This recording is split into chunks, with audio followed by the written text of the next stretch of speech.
உட்காருங்க. He is Mr. மோகன், ஒரு பத்திரிகையாளர். சாரி மிஸ்டர் மோகன், நீங்க தப்பா நினைக்காதீங்க. இவங்க என்னோட ஜூனியர்ஸ். இவங்களை பொறுத்தவரை ஒரு புது கேஸ் தான் உங்களோடது. அதனால அதை பத்தி சில விஷயங்களை உங்க முன்னாடி நான் விவரமா சொல்ல போறேன். உங்களுக்கு ஒன்னும் ஆட்சேபம் இல்லையே? இல்ல சார். இவரு கல்யாணம் ஆனவரு, ஒரு குழந்தைக்கு அப்பா. லவ் மேரேஜ் தான் இவரோடது. இதனால இவருக்கு மனைவியை வெறுக்க முடியுமா? திருமண உறவை முறிச்சுக்க தீர்மானிச்சிட்டாரு. காரணம் என்னன்னு தெரியுமா?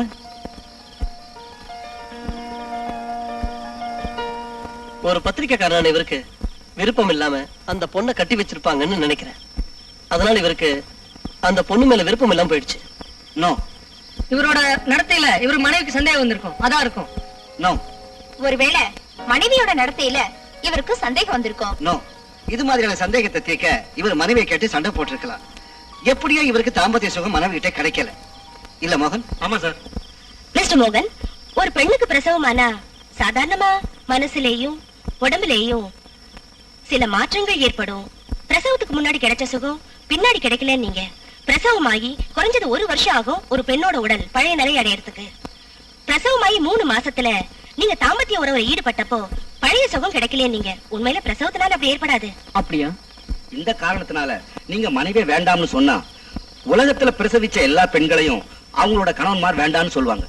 கரெக்ட். நீங்க இப்ப இருக்கிற மனநிலைக்கு காரணம் செக்ஸ பத்தி அறிவு இல்லாதனாலதான். இனியாவது மனைவி கிட்ட அன்பு காட்டி இன்பமா வாழ தெரிஞ்சுங்க. சரி சார். வேற உங்களுக்கு செக்ஸ்ல ஏற்பட்ட தவறான எண்ணம் எக்காரணத்தை கொண்டும் உங்க மனைவிக்கு தெரியக்கூடாது. சரிங்க சார். அப்புறம் இந்த பிளானிங் ஃபேமிலி டெபாசிட் ஸ்கீம் பத்தி உங்களுக்கு தெரியல? ஓரளவுக்கு தெரியும் சார். நீங்க உங்க குழந்தை பேர்ல இந்தியன் பேங்க்ல ஒரு அக்கவுண்ட் தொடங்குங்க. மாசம் ஒரு 100 ரூபாயாவது டெபாசிட் செய்யணும். உங்க குழந்தை ஸ்கூலுக்கு போறப்போ அதோட படிப்பு மற்ற தேவைகளுக்கு பணம் பேங்க் டெபாசிட்ல இருந்து கிடைக்கும். என்ன சரிதானே? இன்னைக்கு அக்கவுண்ட் ஓபன் பண்றேன் சார். அப்புறம் அடுத்த குழந்தை 5 வருஷத்துக்கு அப்புறம் போதும். குடும்ப கட்டுப்பாட்டை கடைப்பிடிங்க. அன்னைக்கு உங்களுக்கு கிடைக்காம போன சுகமும் சந்தோஷமும் இனி கிடைக்கும். இனி எங்களுக்கு குழந்தையே வேண்டாம் சார். இது ஒண்ணே போதும். குட். உங்களால எனக்கு ஒரு புதிய வாழ்க்கை கிடைச்சது. இப்ப எனக்கு சந்தோஷம் சார். இன்னில இருந்து நான் வாழ்றது என்ன மாதிரி செக்ஸ பத்தி தெரியாத தம்பதிகளுக்கு செக்ஸ் அறிவு போதிக்கிறதுக்காகத்தான். இனி என்னோட வேலை எப்பவும் அதுவா தான் இருக்கும். Good. Wish you all the best. Thanks. Thank you so much. இப்போ எல்லாரும் நோயாளியோட மனோநிலையை பத்தி தெரிஞ்சுக்க முயற்சி பண்றது இல்ல. நோயாளியோட மனநிலை என்னன்னோ, அவங்க உள் மனசுல தூங்கிட்டு இருக்கிற ஆசை உணர்ச்சி என்னன்னோ அவங்க வாயால சொல்ல இருக்க வேண்டியது உங்களோட வேலை.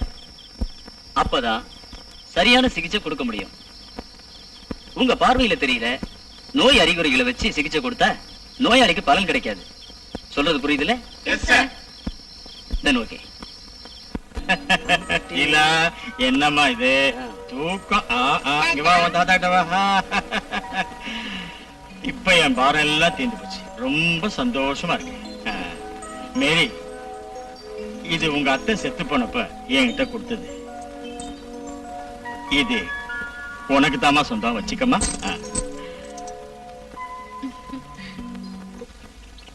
ரொம்ப நொந்து போயிட்டேன். என் தங்கச்சி ஊரை விட்டு ஓடி போயிட்டா.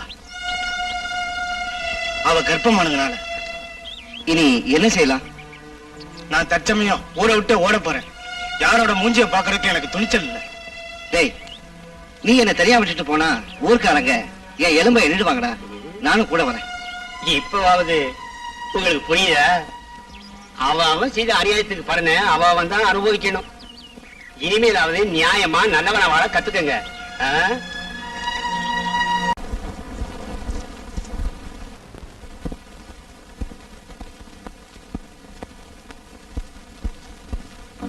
மல்லிகா, நான் டாக்டரை பார்த்தேன். அவர் நிச்சயமா என் பலகீனத்தை போக்கிடலான்னு சொன்னாரு. அதுக்கு ஒரு மருந்து கொடுத்திருக்காரு. ஓ, டாக்டரோட மருந்து. இது என் தலைவிதி நினைச்சு நான் வாழ்ந்துக்கிறேன். மல்லிகா, நீ கோவப்படாத. எனக்கு அந்த டாக்டர் மேல நல்ல நம்பிக்கை இருக்கு. நீ நான் சொல்றதை கேட்கணும். நீங்க என்ன வேணாலும் செஞ்சுக்கீங்க, என்கிட்ட எதுவும் சொல்லாதீங்க.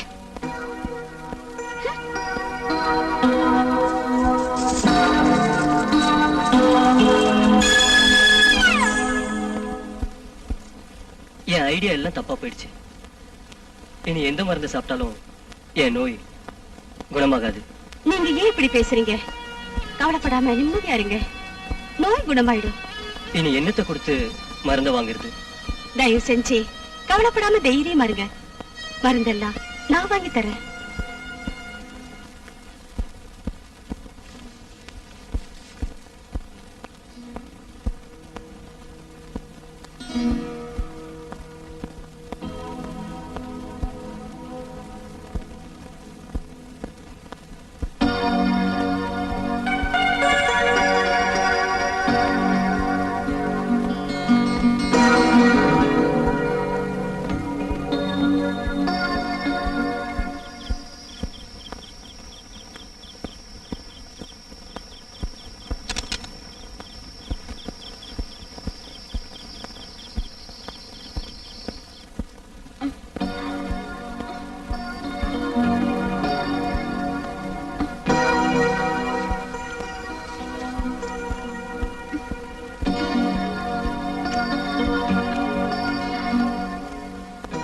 என்னங்க என்னங்க என்ன தூக்கம்?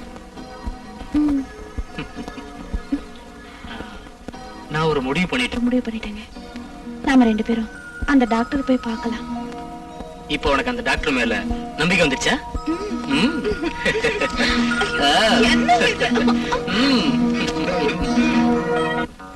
குருவாயூரப்பா.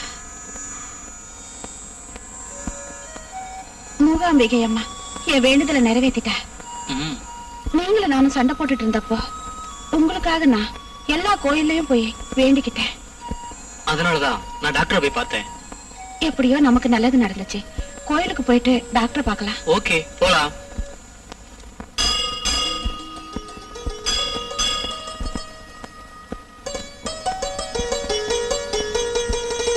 Good morning doctor.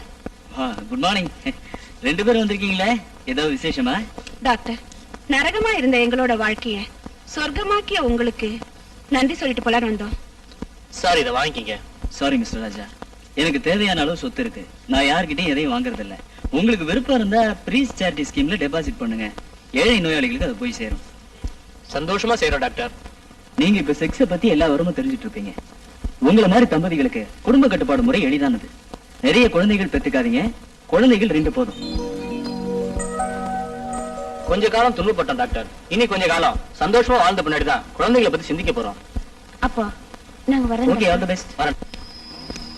தேவி, நாங்க விரிச்ச வலையில இருந்து யாரும் இதுவரைக்கும் தப்பிச்சதே இல்ல.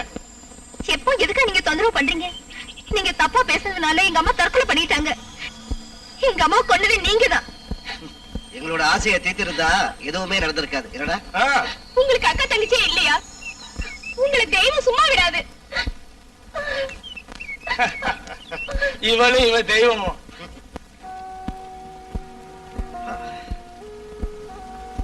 அம்மா, நீங்க இப்படி கவலைப்பட்டு என்ன பிரயோஜனம்? இனி நான் என்ன செய்வேன் வாசு? எத்தனை நாளா இந்த கொடுமையை நான் தாங்கிக்கிறது? இனிமேல அவரோட பிடிவாதம் மாறும்னு எனக்கு நம்பிக்கை இல்ல. அம்மா, என்கிட்ட ஒருத்தர் டாக்டர் ரவி சார். இனிமே எதுக்கு நான் டாக்டரை பார்க்கணும்? அம்மா, நீங்க எதுக்கு கவலைப்படாதீங்க. அந்த முருகன் எல்லாத்துக்கும் ஒரு வழி காட்டுவார்.